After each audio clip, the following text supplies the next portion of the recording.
একটি মহল ভেতরে ভেতরে নির্বাচন বানচালের চেষ্টা করছে বলে মন্তব্য করে জনগণকে সজাগ থাকার আহ্বান জানিয়েছেন বিএনপি চেয়ারম্যান তারেক রহমান। সমালোচনা ও সংঘর্ষে মানুষের পেট ভরেন উল্লেখ করে তা পরিহার করতে দেশবাসীর প্রতি আহ্বান জানান তিনি। রাজশাহী জনসভা থেকে পদ্মা ব্যারেজ নির্মাণেরও ঘোষণা দেন তারেক রহমান। সোহেল সামি রিপোর্ট।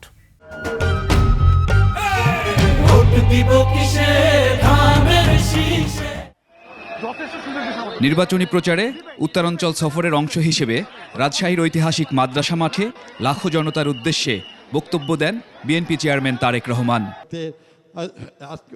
এ সময় নির্বাচন কেন্দ্রিক সহিংসতার সুষ্ঠু তদন্ত দাবি করেন তিনি। আমরা ঝগড়া ফ্যাসাদ বিবাদের মধ্যে যেতে চাই না, এবং যেতে চাই না বলেই আজ আমি এখানে দাঁড়িয়ে কারো কোনো সমালোচনা করছি না।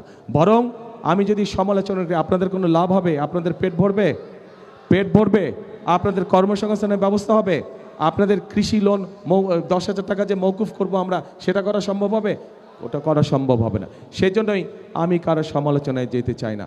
কিন্তু কোথাও যদি কোনো অনাকাঙ্ক্ষিত কোনো ঘটনা ঘটে থাকে, অন্তর্বর্তীকালীন সরকার আছে, তাদেরকে বলবো সঠিক সুষ্ঠু তদন্ত করুন।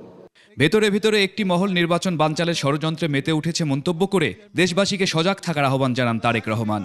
তারা চলে গেছে যারা ভোটের অধিকার কেড়ে নিয়েছিল, কিন্তু আরেকটি মহল ষড়যন্ত্র শুরু করছে, ভেতরে ভেতরে ষড়যন্ত্র করছে কিভাবে এই নির্বাচনকে ক্ষতিগ্রস্ত করা যায়, কিভাবে বাধাগ্রস্ত করা যায়। পদ্মা পাড়ের এই জনসমুদ্র থেকে বরেন্দ্র প্রকল্প চালু ও পদ্মা ব্যারেজ নির্মাণের ঘোষণা দেন বিএনপি চেয়ারম্যান।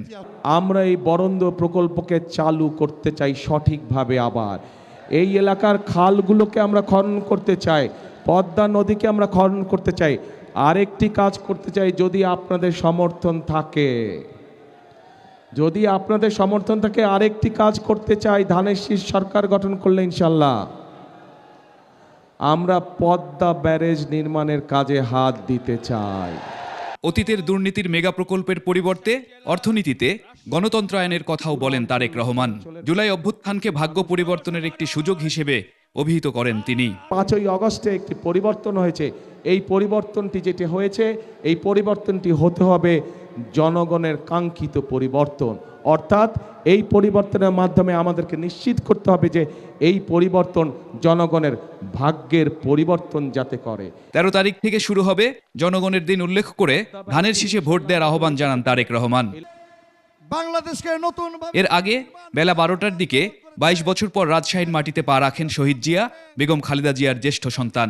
সরাসরি যান শাহ মখদুম রহমতুল্লাহ আলাইহের মাজারে, অংশ নেন দোয়া ও মোনাজাতে। সোহেল সামি, 21 টেলিভিশন, ঢাকা।